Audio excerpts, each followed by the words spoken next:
lees kom in Markus 16 vers 1 tot 8. Die Bybel het in die oopmaak, die 83 vertaling wat ek vandag die woord het, Markus 16 vers 1 tot 8.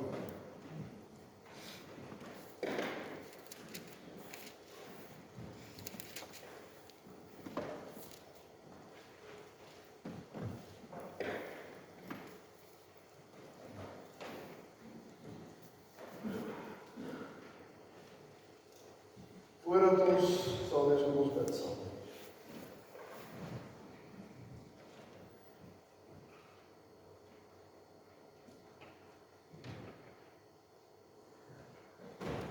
Here Jesus, ons is vanoggend baie bewus daarvan dat U opgestaan het. Ons glo dit, ons bely dit, ons leef daaruit. En ons weet, Here, dat daardie dag ook vir die disippels en die volgelinge 'n groot skok, maar later ook 'n groot vreugde was. As ons vandag uit die woord uit lees, en ons kom uit lydingstyd, wat ons die hartseer van die kruisiging beleef het, wil ons bid, Here, dat ons regtig weer met nuwe blydskap, nuwe vreugde gevul sal word.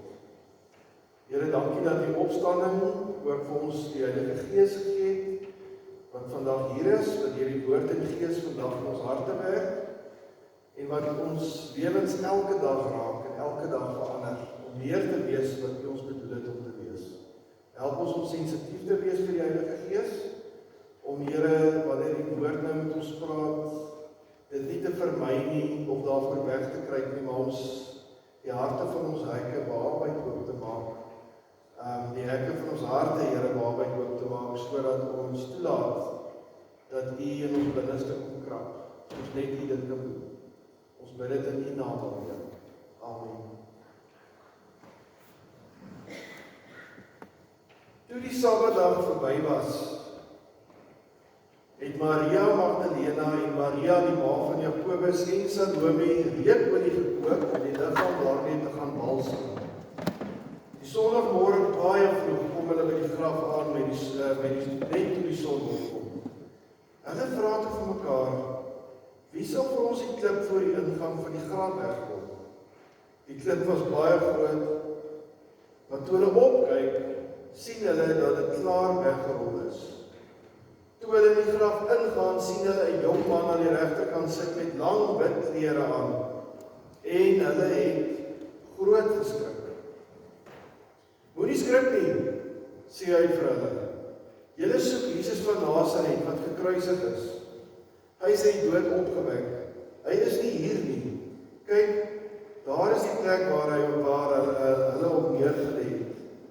Maar gaan sê vir die disippels en in die besonder vir Petrus, hy gaan julle vooruit na Galilea toe.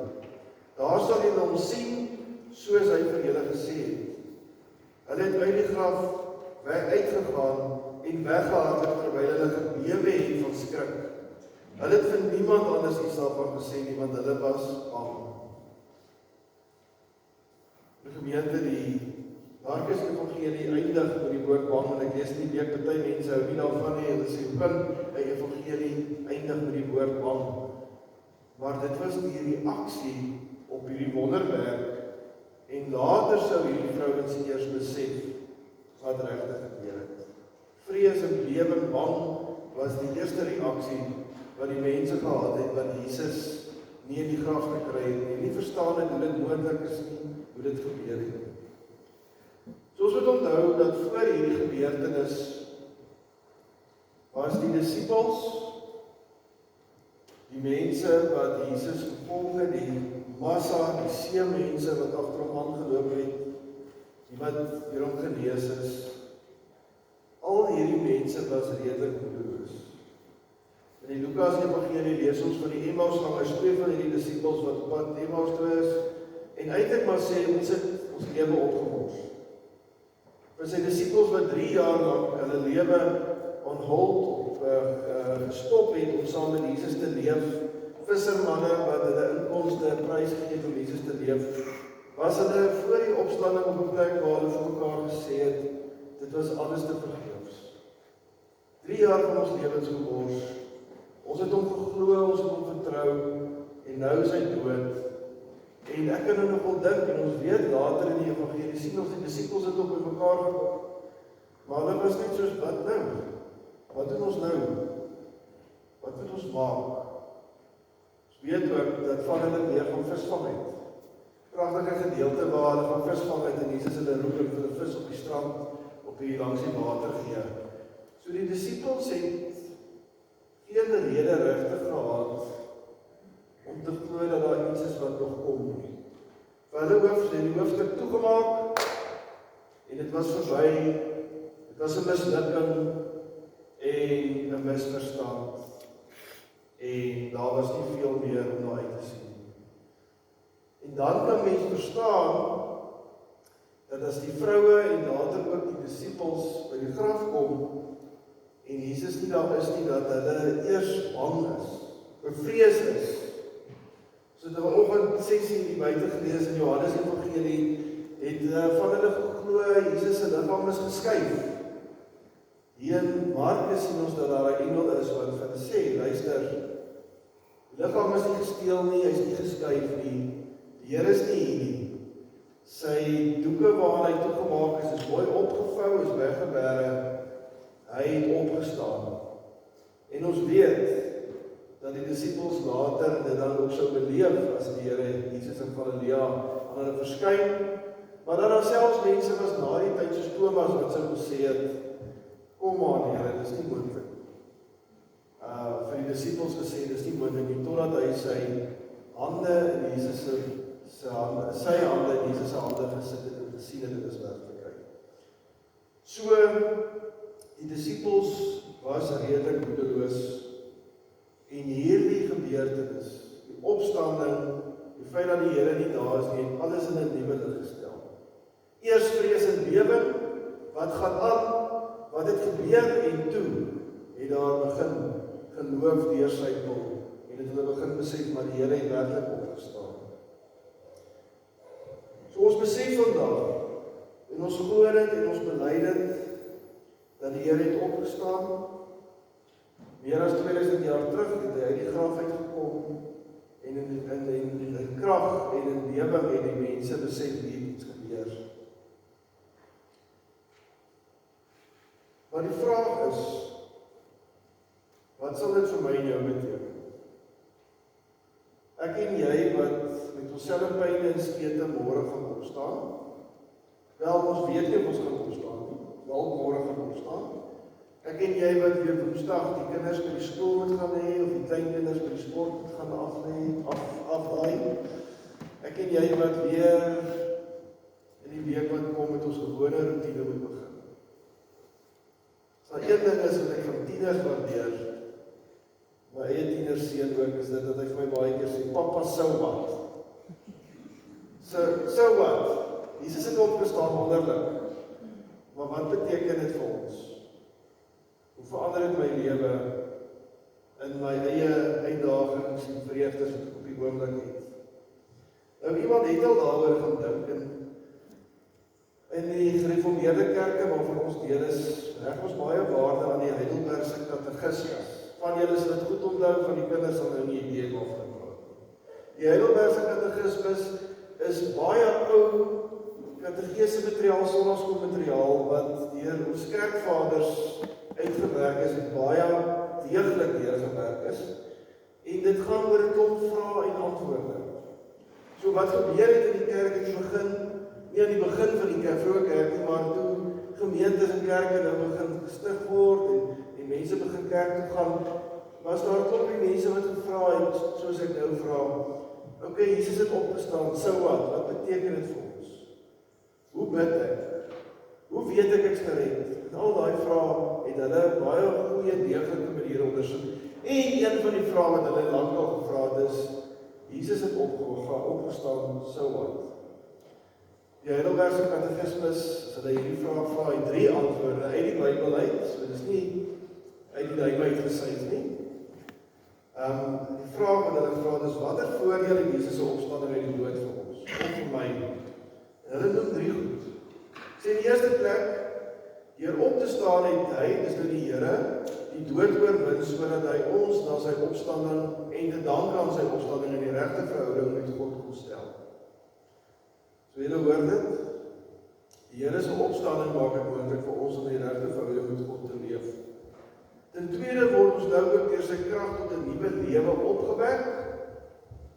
En ten derde is die opstanding van Jesus vir ons 'n betroubare waarborg dat ons op eendag sal kan opstaan uit dood. In ander woorde, die derde en eenvoudige geval, dat ons die ewige lewe kan hê.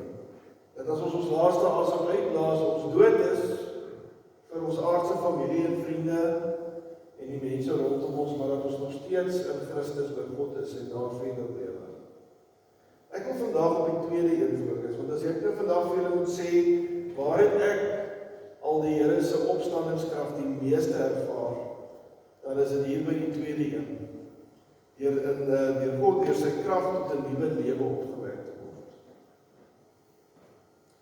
Efesiërs 1 vers 18 wil ek amper sê, vat hierdie tweede punt van die katekismes bietjie verder. Hoor mooi wat staan daar. Paulus wat skryf vir die gemeente in Efese en ons weet eintlik ook vir ander gemeentes met dieselfde brief.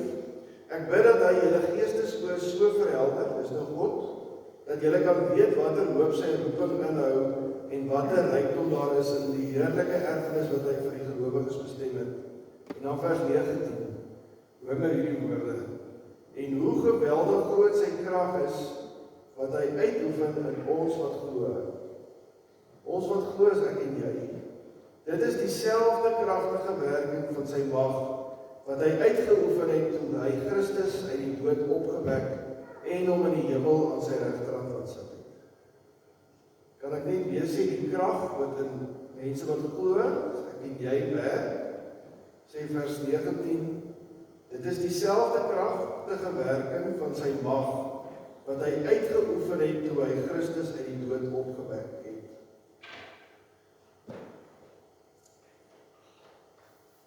So hier is die interessante. Efesiërs, die Heidelbergse Katekismes, die tweede antwoord op die vraag sê, dieselfde krag wat Christus uit die dood opgewek het, werk aan ons wat glo se binnekant. Werk in ons. As my tieners ou seun sou sê, dit breek jou brein. Dat die krag wat God gebruik het om vir Jesus uit die dood op te wek, ook aan in sy kinders werk. Liewe gemeente, as dit so is, en my belewenis is dit so is, dan beteken dit, ons as gelowiges kan nie gestuit word. Daar is niks wat ons regtig waar kan onderkry. As hierdie krag in ons werk, dieselfde krag wat die Here Jesus uit die dood opgewek het. En die Bybel leer vir my, dit is ook in my, dan beteken dit dat daar niks is wat my kan onderkry nie. Daar is niks wat jou kan onderkry nie. Daar is altyd hoop, daar is 'n krag wat werk, wat kom en in ons werk as ons voel ons is moedeloos.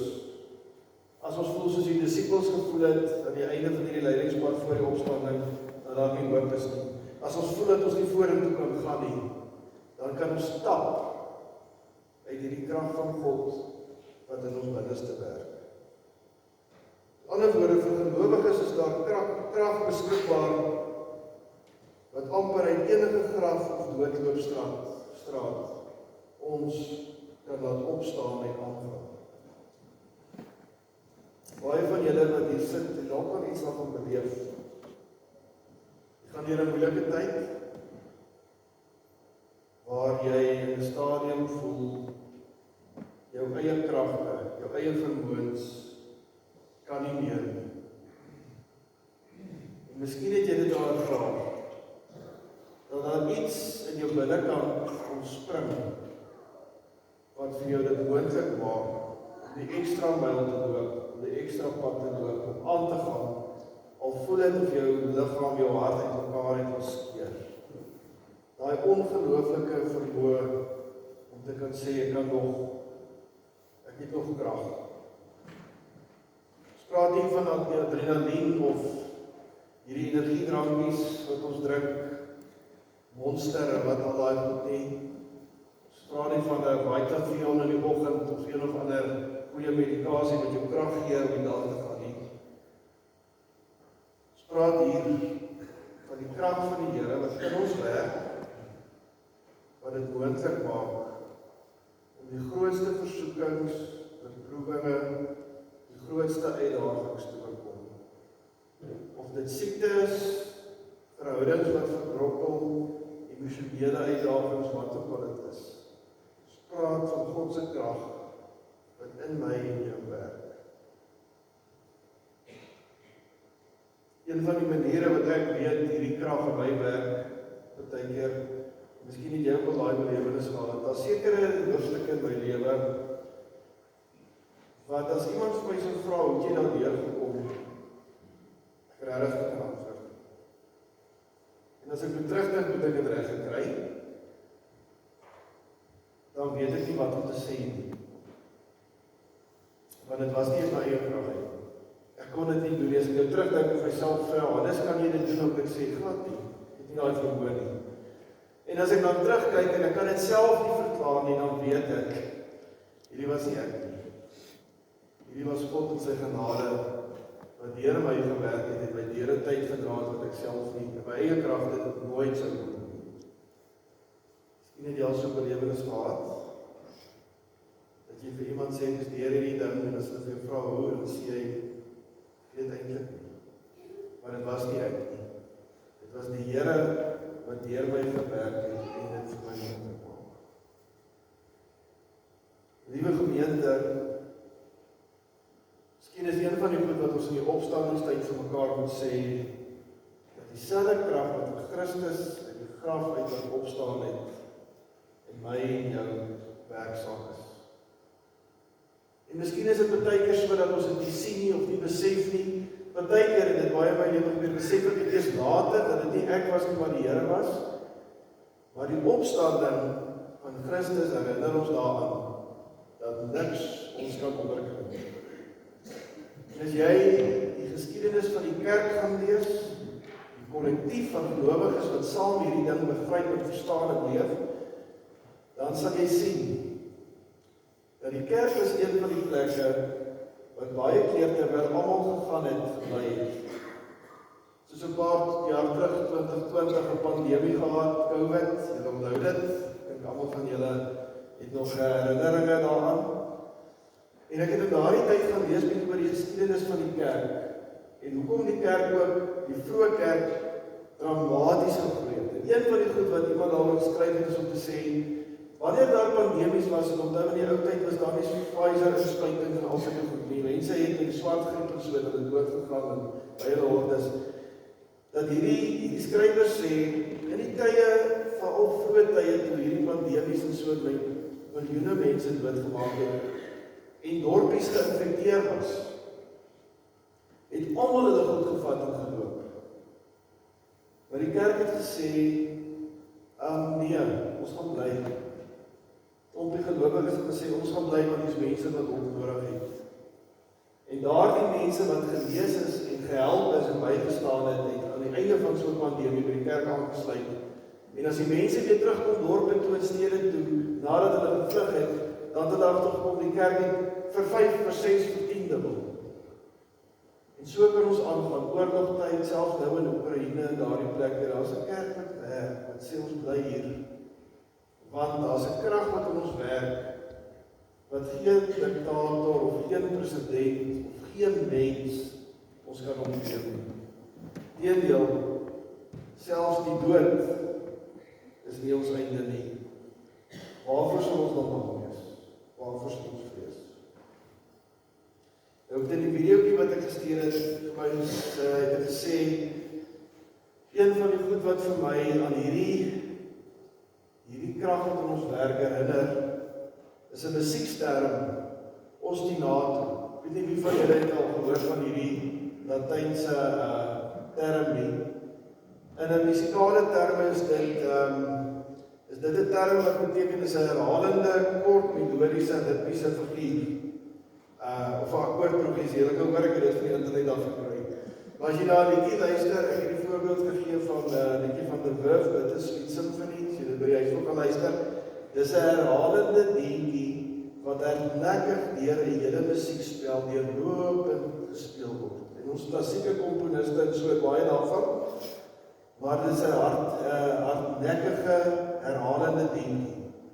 So die interessante van ostinato in 'n musiekspel of in 'n musiekstuk is, dat jy het instrumente wat opgaan en afgaan, instrumente wat stop en ander kom by, maar ostinato wat interessant ook baie keer deur 'n drumstel of 'n perkussie toegepas word, hardloop deurlopend deur daai hele musiekspel, terwyl hy ander op en af gaan.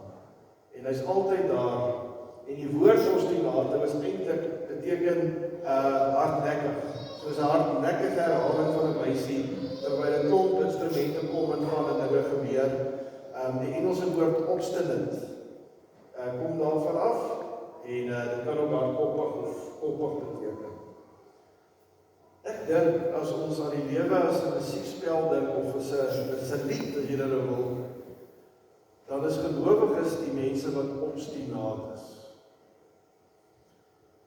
Ons is die mense wat terwyl die olieprys opgaan en die oorlog aangaan en party mense moedeloos is en party opgewonde is, hardnekkig die krag van God aanhou om aan te gaan, omdat daardie obstinaat, daardie wysie nie uit onsself uitkom nie. Ons kry dit by die Here, en hy het dit in ons elkeen geplaas. So miskien is dit wat die Here ook deur sy opstanding vir ons opgee. 'n Hardkoppige wysie. Mense wat in 'n land waar baie mense moedeloos is, en party wegtrek, en party terugkom, en ander neem, en die olieprys opgaan, en al die goed gebeur, en oorlog in Oekraïne, en oorlog in Iran. Terwyl al die goed gebeur, mense wat net sê, ons hoop is in die Here, ons krag kom van God.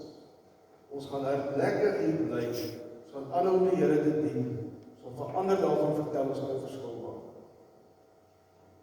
Wat anders is die kerk in Suid-Afrika as dit? Wat anders is hierdie gemeente as dit? Van julle wat die Bybel vertel, julle het in die eerste huise hier kom bly, weet George, ons het daaroor gepraat vroeër, toe hier nog veld was en die plekke was nie. En dit het baie anders gelyk. Bloemfontein was, kom ek sê so, jy sou verstaan as jy Bloemfontein inkom, hoekom dit die stad van Rose is. Vandag sal mens wonder, partykeer, waar kom die naam vandaan? Ons is nog hier.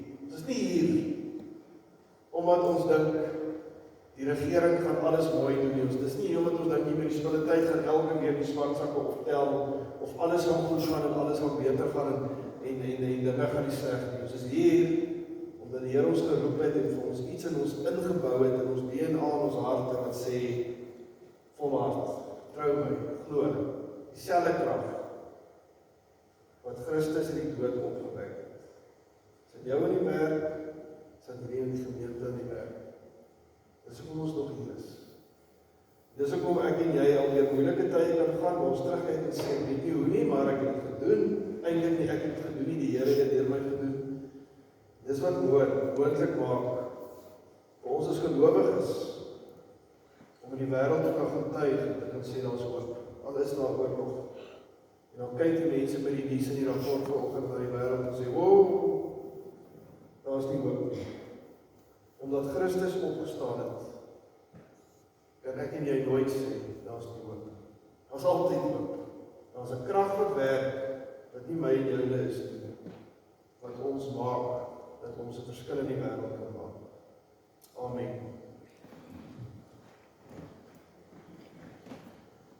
Here ons Vader, ons dink vandag aan die mense op ons paaie. Ons dink aan ons land. Ons dink aan ons stad, Bloemfontein. Ons dink aan Vigard Park. Vigard Kruin gemeente, Here, wat U meer as 40 jaar terug hier geplaas het, gesê het, kom maak 'n verskil, kom leef in die krag wat ek vir julle gee. Here, ons wil bid vir almal wat op die oomblik siek is, wat fisies swaar kry, dalk moedeloos is, dalk voel daar is nie hoop nie. dat U ook in hulle sal werk, sal krag gee, sal hoop gee, soos net U dit kan doen. Ons wil bid, Here, dat U ons as gemeente en as gelowiges hierdie week sal gebruik, in 'n wêreld wat dikwels moedeloos is en wat nie hoop sien nie. Here, dat daardie krag wat U vir ons gee, helder sal wys, en dat ons nie soos die wêreld moedeloos en raad op sal raak nie. Geef ons altyd, Here, die vreugde van die opstanding. Geef ons die hoop wat die opstanding bied. Lei ons deur die Gees, Here, dat ons vir die regte ding op die regte tyd besig sal wees. En dat ons sal wees, Here, die wêreld se musiek gaan op en af, regerings gaan tot niet, en presidente tree af, nuwe mense word verkies, maar die wysie, die opstanding wysie van U, sal dwars deur die kerk en die lewe anders speel, Here. Dit is altyd daar. Dankie dat U nie moed opgegee het nie, en dat ons juis ook daaruit nie moet hoop verloor nie. Ons bid dit in U naam. Amen.